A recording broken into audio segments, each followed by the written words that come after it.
It's up there somewhere. I think the battery might be running out. And plus I'm getting hungry.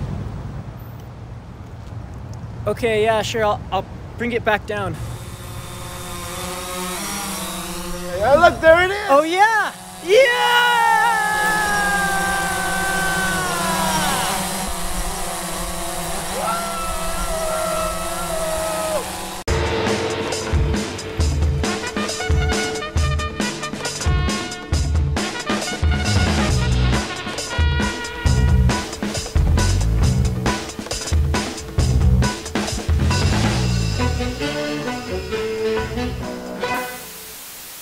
Welcome to the 11th episode of Littleglobe TV. You are here.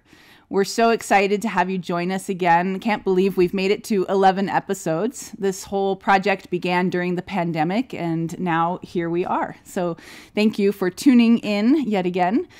Today's episode is really featuring stories from the community and from many of our projects from the last couple of years where we worked with people in the community to help tell their own stories.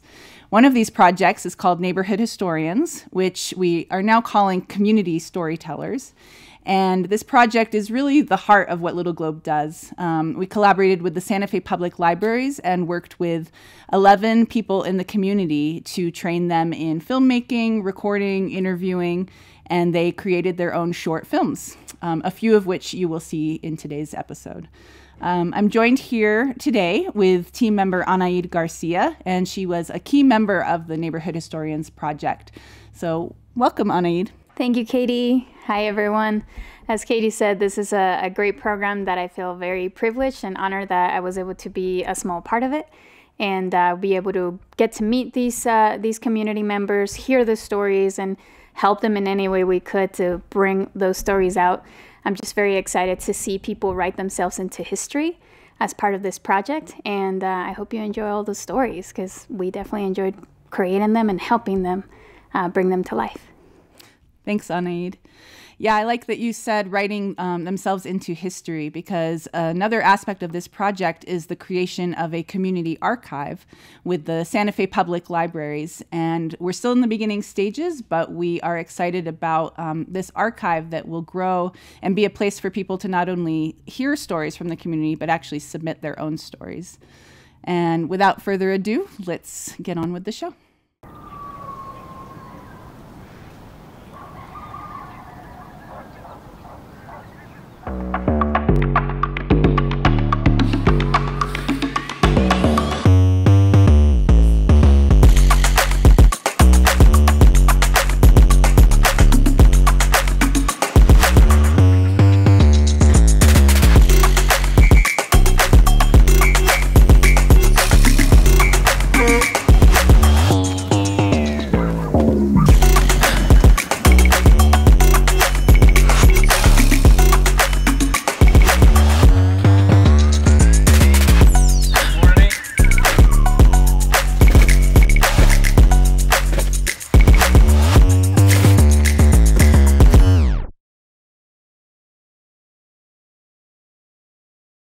Hi, my name is Cassia Howell, and I was very honored and excited to be part of the first cohort to go through Littleglobe's Neighborhood Historian program in collaboration with the Santa Fe Public Library. We started from scratch, and Littleglobe taught us everything that we needed to know to create our own videos. It was a great program, and I was really happy to go and speak with my neighborhood about what community meant to them. I hope it makes you think about what community means to you. Enjoy.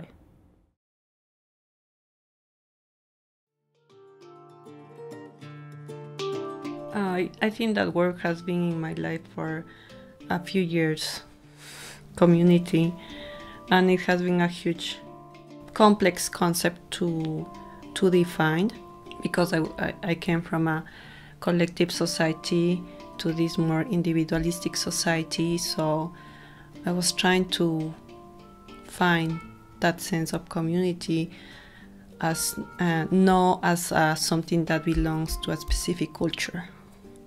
Something like should belong to the human species because we are collective, right? In going around the world as a musician, you look at communities that are very different, let's say, linguistically, culturally, and over time, you end up really getting a sense of what the universalities are in human communities, and what they are not.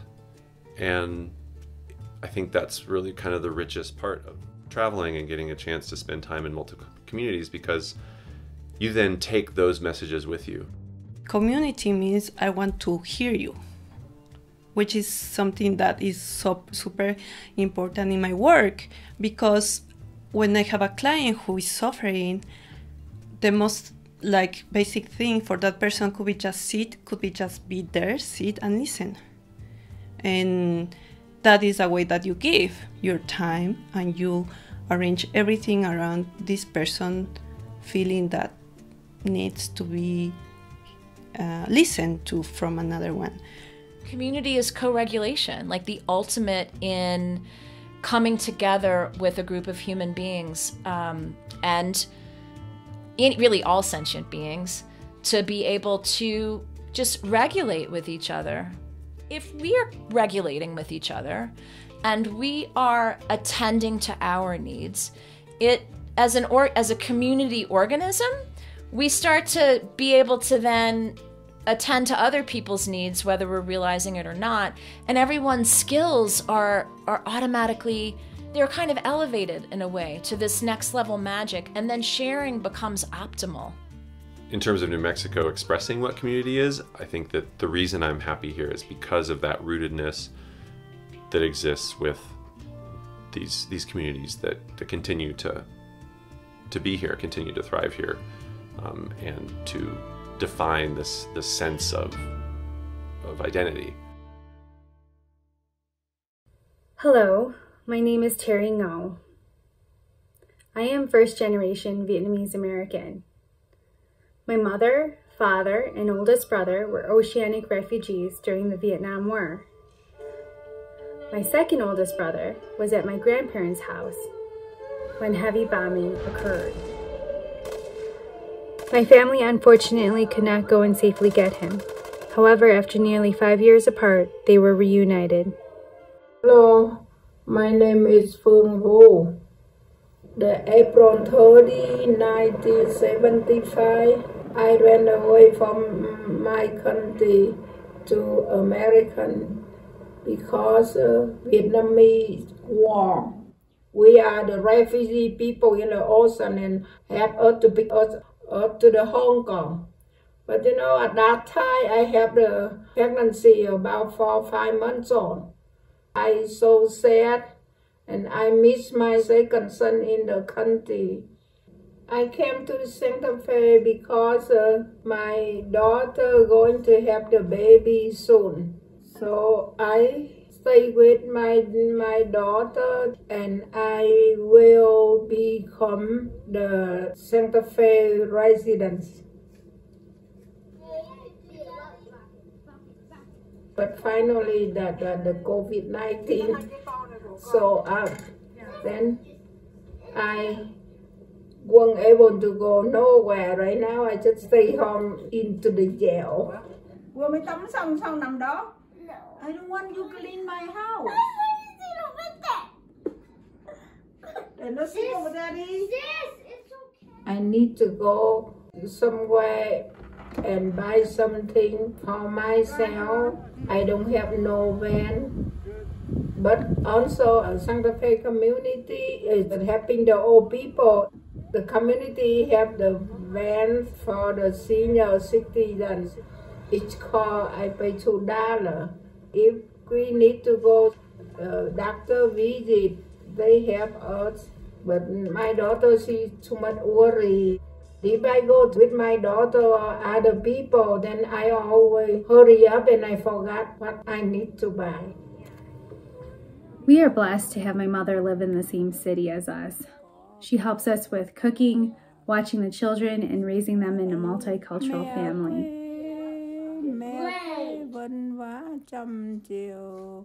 Nuôi một đàn con dấu hiếu.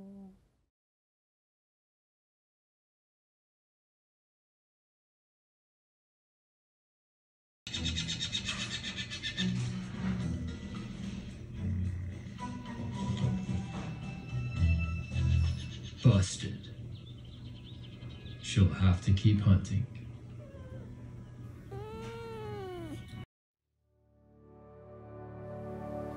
We have a community problem with youth suicide. We have to have a community-based solution.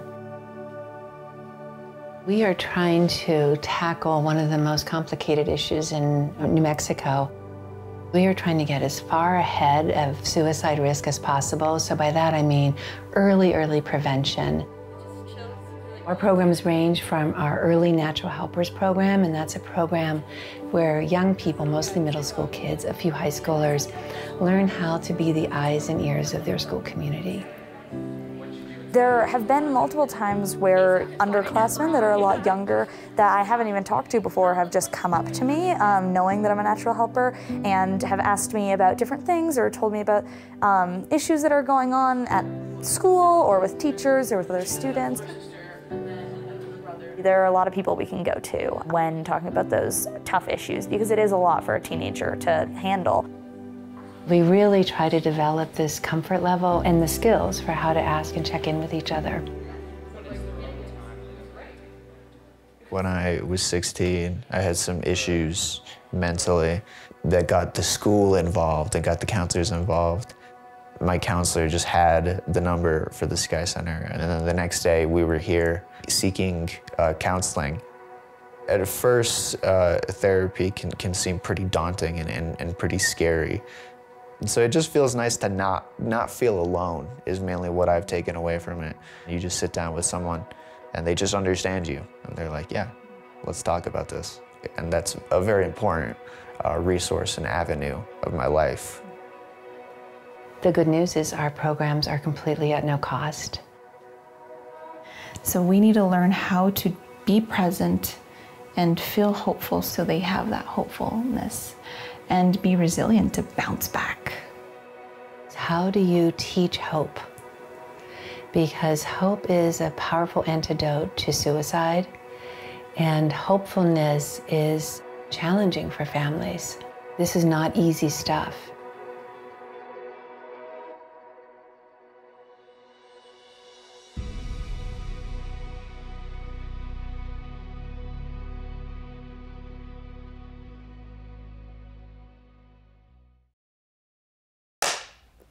Hi, my name is Doug Conwell, and I was really excited to be a part of the Little Globe's Neighborhood Historian Project.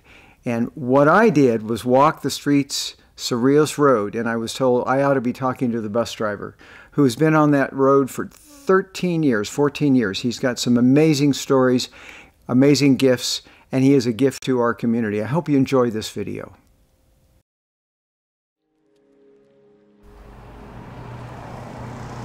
Well, I was born in downtown Santa Fe, the old St. Vincent Hospital, and I grew up on the south side of town.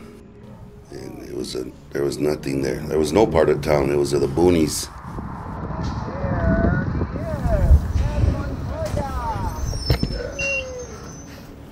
Because my family has been here for a very long time. Part of my personal family was 200-300 years ago. So we have very, very deep roots here, and that's very special to me. Very, very special. What's up, man? It's all right. My older brother used to work for the city of Santa Fe, the buses, and he used to always tell me, we need drivers, we need drivers. I'm like, I don't want to be a bus driver, you know? I didn't think about it, but I knew I didn't want to be a bus driver. Getting pretty hot back there. A little bit. Change the climate. So one day I broke my thumb and I had to have surgery, and after coming back to building houses, just holding that hammer didn't feel good anymore. So I said, well, maybe I'll try this bus. Got a month ticket, that's good. Yes, sir. And I applied and they gave me a job. You're all over today. Well, I don't go back to there, is there two of you here? Oh yeah, yeah, but two in here. Brother. And that's how I became a bus driver. What's up, bro? Let's go down, Mick. Give me Cinco.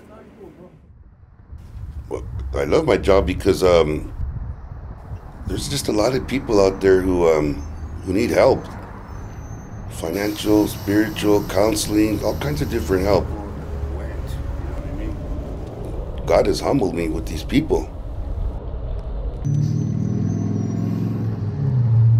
It's hard to keep your faith in anything, even humanity, when you have the whole world on your shoulders. For me, I guess I'm very, very compassionate person. That's what it is, and I got that from my mom. No, I'm out of papers. What's that? No, that's all right. Today. I didn't get my pass out in time, Beast. All right, bud. My mom always told me, just remember, no matter what you do in life, you're a dentist or barber, whatever, there's always going to be someone's better than you. Don't you ever think you're better than someone else. And I use that for work every day. Every day I have that attitude. Because someone's down on their luck or whatever, doesn't mean that I'm a better person than them or I made better choices, whatever, I don't know. You know, I've dug out of my pocket plenty of time for people. You know, if I'm able to help someone in any way I can, I will do it just because I was able to. I did it from me to them. It came from my heart.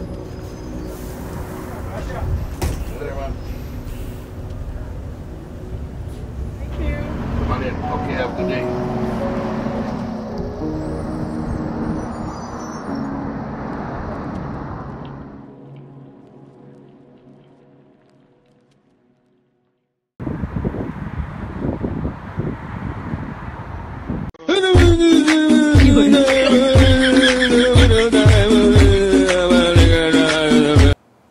My name's George Lamonda. I can't blame my childhood. I had wonderful parents. I had a pretty normal upbringing. Flight attendant for a major airline for 20 years. I paid my taxes. I was a homeowner. My partner introduced HIV to the relationship. I got sick, thought I was going to die. Shortly after that, my father passed away. I didn't know how to deal. I wanted instant gratification, the pain that I was feeling at the time taken away, and the drugs did that. I withdrew. I quit talking to my family. I quit talking to my friends. I just pretty much spent a lot of time in the bathroom with a needle in my arm. And you have to start making some very bad decisions on how you're going to get your next fix. Possession, distribution of methamphetamine. If they would have done the full sentence, I would still be in prison. I would have done probably 20 years to life. When I look at this picture, what it reminds me of is not only did I go to prison, but so did all these people in my family. My mom went, my sister went. It's not just the punishment of the individual, it's everybody. You know, I remember when I first got out of prison, one of the requirements is you must be employed within a certain time frame or risk going back to jail. You're filling out these applications. They're asking you, are you a convicted felon? You say yes. They ask for what? I can honestly say people have turned their back on me completely. Addiction is just an awful thing. It tears apart the most dear and loving thing that you have. I tell my mom every night, can't wait to see you in the morning. I say that every night, you know, first thing out of her mouth is I love you. And we never said stuff like that before. I'm lucky to have this family. I am in recovery. Cheers! I have people that support me. I'm back.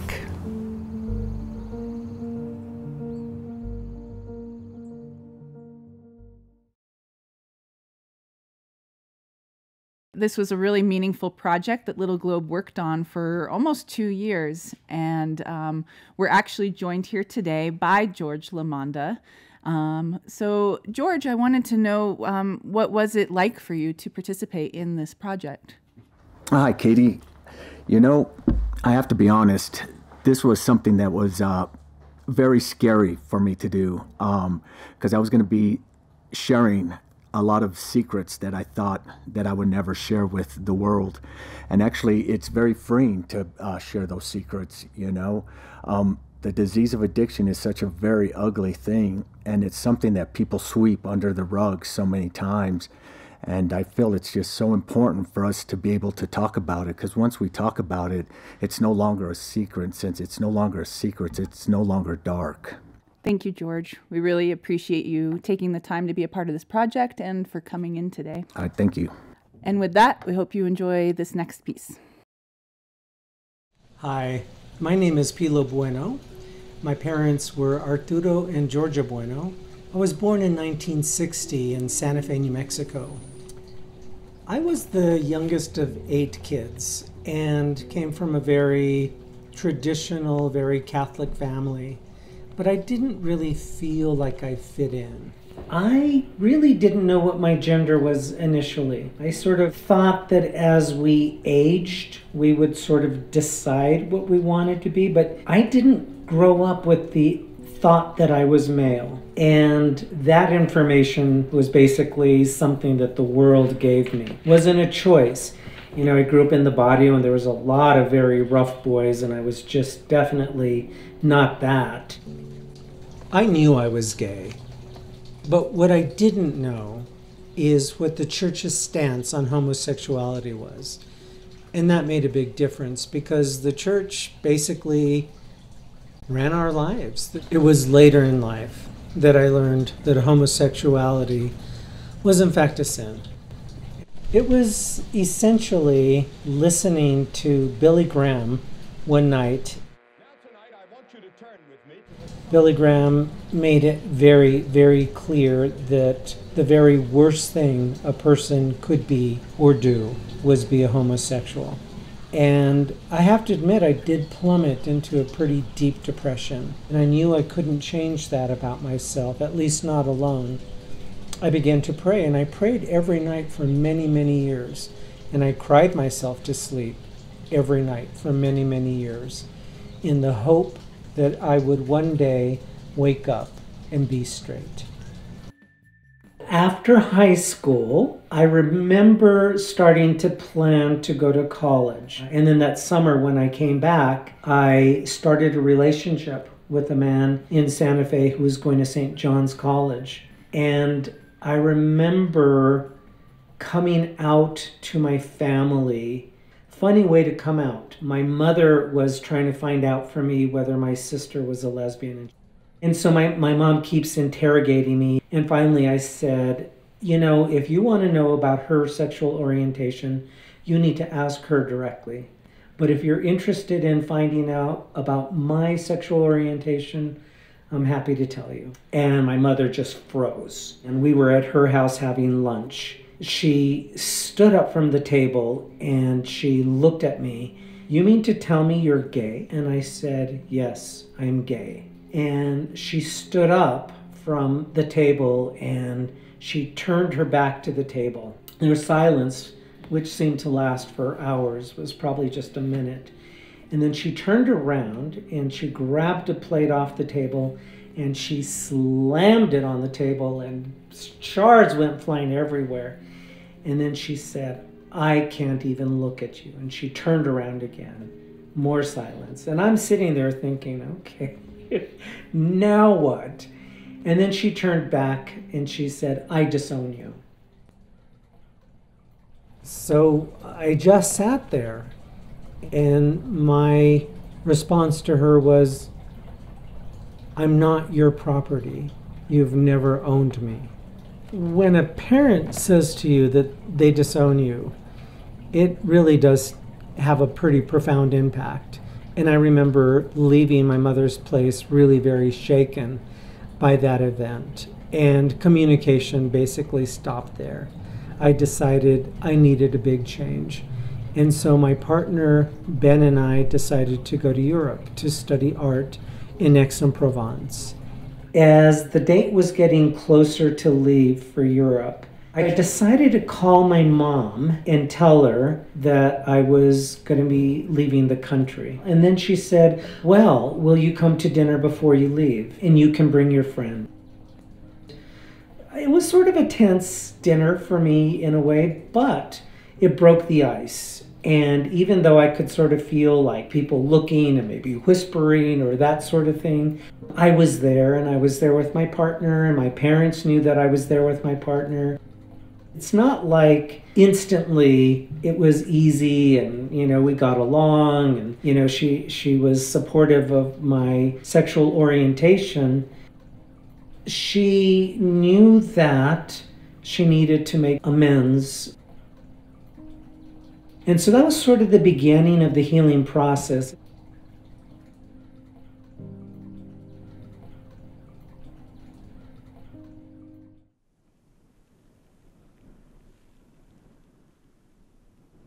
Well, that was a great piece. And talking about great pieces, I'd like to introduce you to a piece that's very special from one of the participants that was part of the project that was funded by the City of Santa Fe, which is the Mayors for Guaranteed Income, which was geared to support some students that were also parents as well, and to give them a monthly stipend for a year. And this next piece is by Raquel Arreola, who was one of the participants of that program. And she created this piece to kind of share a little bit about what that program meant for her and what it did in her life. Action. My name is Raquel. I'm 30 years old. I have a 5-year-old son who is my whole world. I currently work full-time for the City of Santa Fe, and I'm enrolled in full-time classes at SFCC, working towards my associates in criminal justice. Hello! The Guaranteed Income Program could not have come at a better time in my life. After living in Texas for 9 years and deciding to come back home to Santa Fe with my son, I knew I would face challenges. I still remember the day I heard I was accepted in the program and being told that $400 would be given to me monthly for the next year. I was so excited, and I thought, you're telling me that I can stop loading my son up in the car with me on the weekends to deliver food?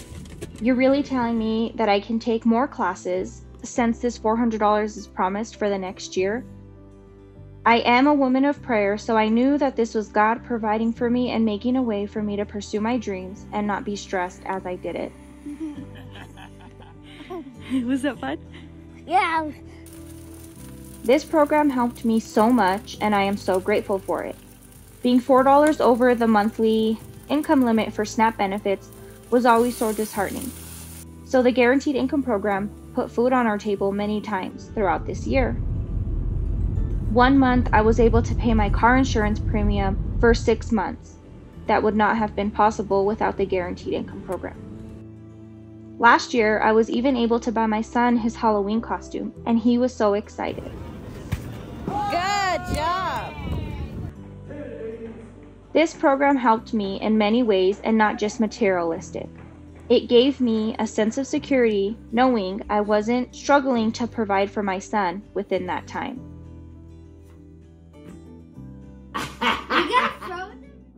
Since the program has ended, I know I will be getting used to a new normal, and I'm not sure what it looks like, but I do know that new roads take you new places. Say stinky socks. Stinky socks.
Just like that. That was good. Okay. Yeah. The smile's great.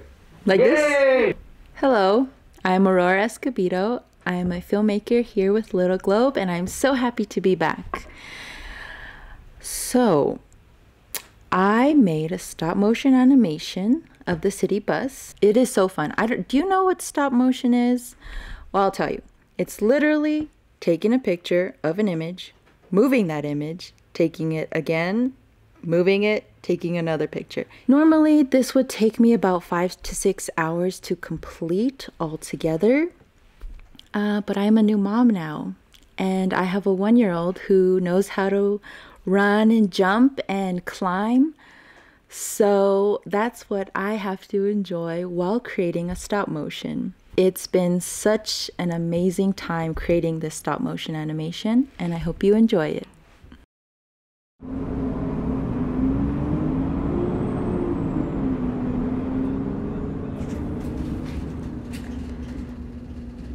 You know, riding the bus was always scary for me.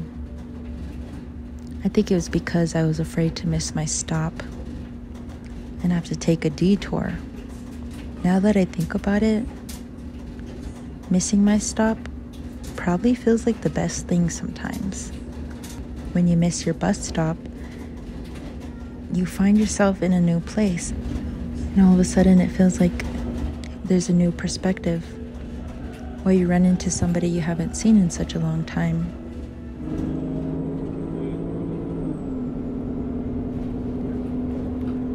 The times I did miss my bus, though, I never looked back and thought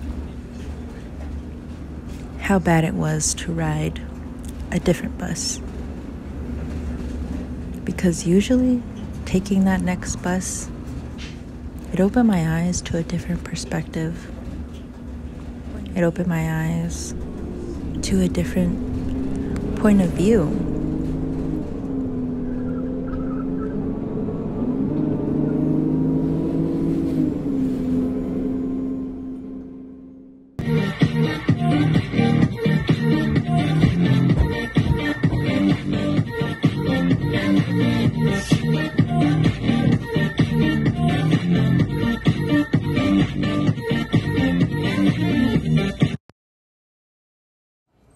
Well, my name is Felipe Martinez. Moved out here 33 years ago. Okay, 4 tacos. When parents come in and swallow their pride and say, "Can you feed me and my son?" Which happened. And you say, "Yeah, just go sit over there and pick out whatever you want and we'll take care of it." That to me meant more, because you're touching lives in a deeper way. And I'll give you an example. That couple, that son and mom, he was about 10 years old. He came back 8, 9 years later. And I still get emotional. And he says to me, "You don't remember me, huh?" And I said, "No." And he says, "It was me and my mom, and you took care of us, and you fed us. The impact that you left in me by doing that, Mr. Martinez, was huge. I want you to know that everything's fine now. I'm attending UNM. I'm a junior in college now. But you have left an impact in my life." Thank you, guys. Thank you, guys. Take care, bro. The community became our family. And so to the community, I love you guys. You know, you've been a big part of my life.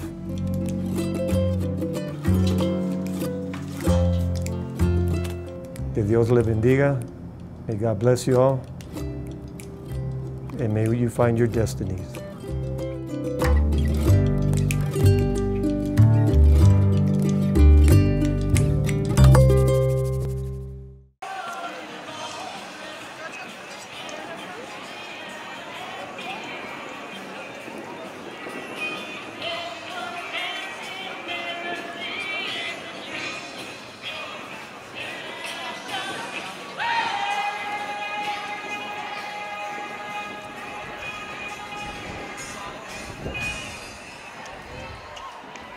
And that's our show tonight.